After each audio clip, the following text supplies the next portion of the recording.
The world's population keeps growing. By 2050, we'll have to double our food production. For that, we'll need genetic engineering, advanced pesticides, and fertilizer. Lots of fertilizer. That's why at Agricon, we're working every day, hand in hand with farmers and their families. And don't you want to feed the world? Messages like this one seem to be popping up everywhere, but who's really behind them? Turns out it's the corporations profiting from this way of farming, like those selling the pesticides, fertilizers, and chemicals.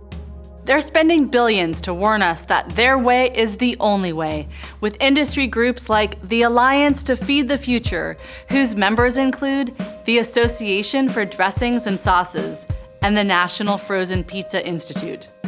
But ask farmers who really know how to feed us, and you'll get a very different story. A heartbreaking and hopeful story that I've heard talking to hundreds of families like this one. 50 years of this myth and the lobbying dollars to support it have tilted the playing field to favor corporate-controlled chemical agriculture, giving farmers little or no support for any other path. So it's easy to understand a lot of farmers feel it's either get on board or get out. Getting on board means farmers stop practices that keep soil healthy and go for single crops.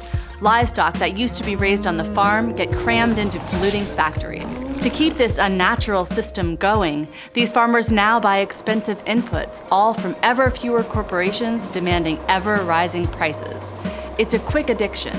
Pests become resistant, so you've got to use more chemicals. Livestock becomes sicker, so you've got to use more drugs. Soil loses its natural fertility, so you've got to use more chemical fertilizer.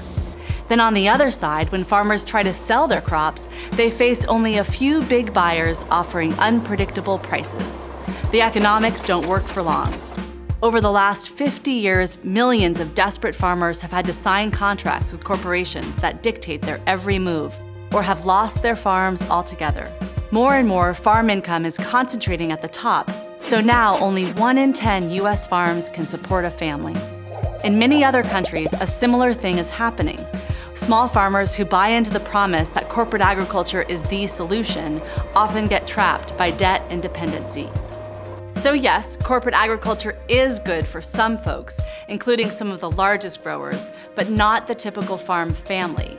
And that's strike one for this myth. But we have to feed the world, right?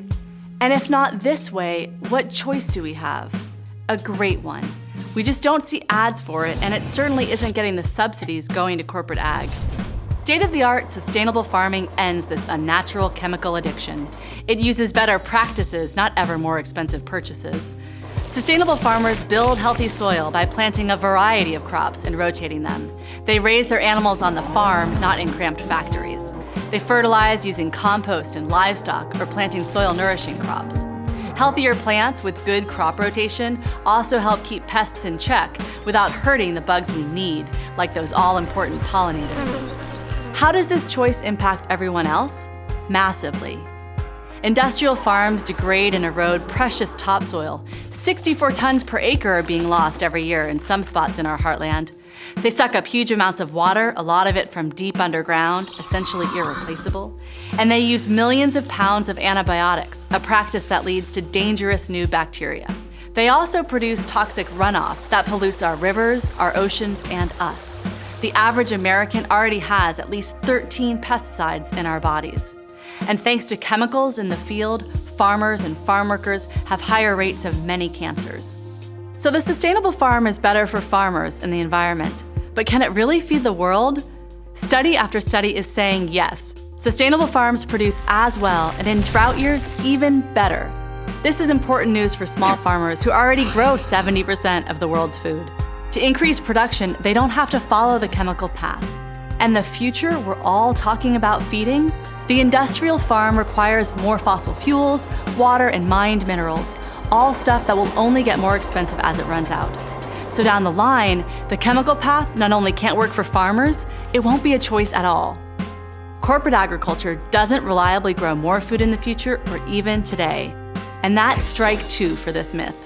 But we still haven't looked at the biggest hole of all.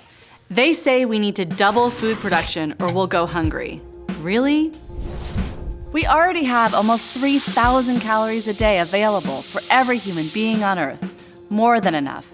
And that's after wasting a third of all food grown. And a lot of what is grown isn't food we eat directly. A third of the world's grain is going to livestock.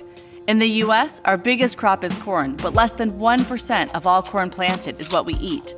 Most goes to fuel or feed. So staying on this track, we could increase production and still have more hunger. To end it, everybody has to have the power to buy or grow the food they need. And that's what sustainable farming is all about. Strike 3 for this dangerous myth. So the next time someone who makes frozen pizza or toxic pesticides tells you there's only one way to feed the future, tell them their story is full of holes. The evidence is clear. Sustainable farmers prove we all can enjoy healthy food, and we each have power to make this happen. We can redirect our own food dollars and the billions in public money now going into the pockets of big ag. We can stand up and speak out for sustainable farmers here and around the world.